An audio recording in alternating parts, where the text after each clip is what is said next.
শ্রীযুক্ত বাবুরাম ঘোষ, শ্রদ্ধেয় স্বামী প্রেমানন্দ ছিলেন ঠাকুরের পরম ভক্ত বলরাম বসুর শ্যালক।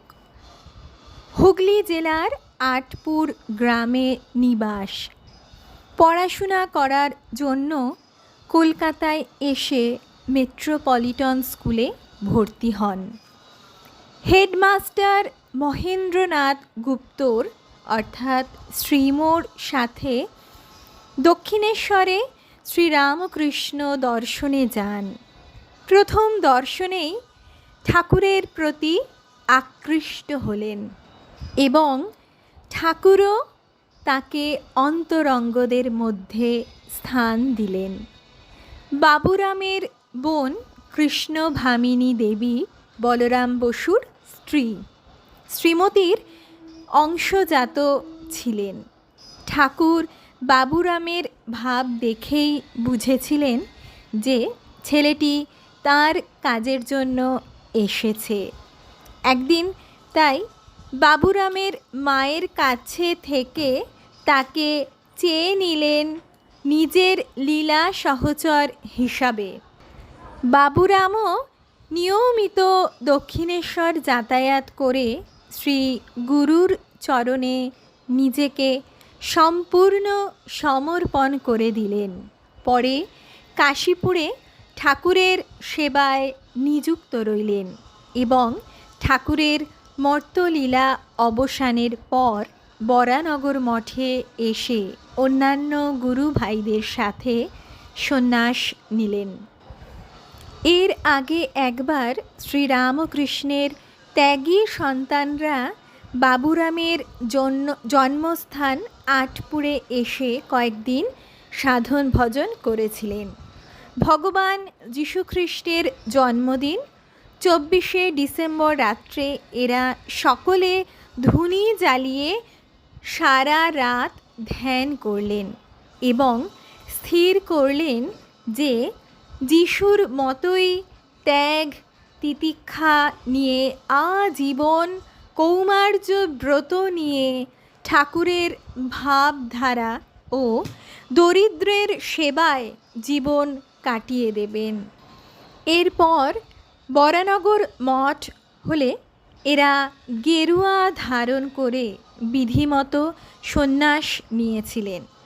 ঠাকুর অলক্ষ্যে থেকে এই নবীন সন্ন্যাসীদের পথ নির্দেশ করেছেন।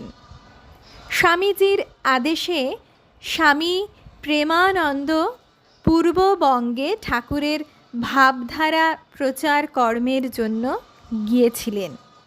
সেখানকার মুসলমানরাও ঠাকুরের উৎসবে দলে দলে যোগ দিতেন। বলতেন, উনি শুধু কি আপনাদেরই নাকি, উনি তো আমাদেরও পীর। প্রেমানন্দজি ছিলেন নিরামিষাশী। মাছ খাবার প্রতি তার বিরূপ মন্তব্যে হয়তো একটু ঘৃণা পরিলক্ষিত হয়েছিল। একদিন রাতে ঠাকুর তাকে স্বপ্নে বললেন, তুই মাছ খাস না বলে কি মনে করিস তোর সব হয়ে গেছে? অর্থাৎ শুধু মৎস্য ত্যাগই সব সাধনপূর্ণ। ঘুম থেকে উঠেই তিনি মাছ কাটার আঁশ বটি জিভে ছুঁয়ে সংস্কারটা ভেঙে দিলেন। এরপর কেউ মাছ খেলে কাউকে কিছু বলতেন না, বরং বলতেন যাদের ইচ্ছা তারা মাছ খাবেন। নিজে প্রসাদী মাছ জিভে স্পর্শ করতেন। ক্বচিৎ কখনো মাছ প্রসাদও খেতেন। আগেও আমরা দেখেছি ঠাকুর ভক্তজনকে বলেছেন, পান তামাক ছাড়লে কি হবে, কামিনী কাঞ্চন ত্যাগই ত্যাগ।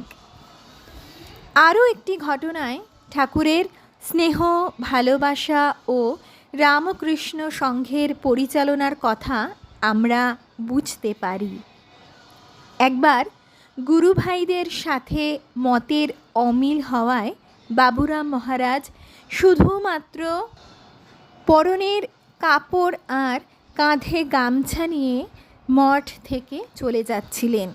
ঠিক গেটের বাইরে বের হবেন, তখনই হঠাৎ ঠাকুর পেছন থেকে কাঁধের গামছা ধরে দিলেন টান আর বললেন, কোথায় যাবে চাঁদু? আমায় ফেলে কোথায় যাবে?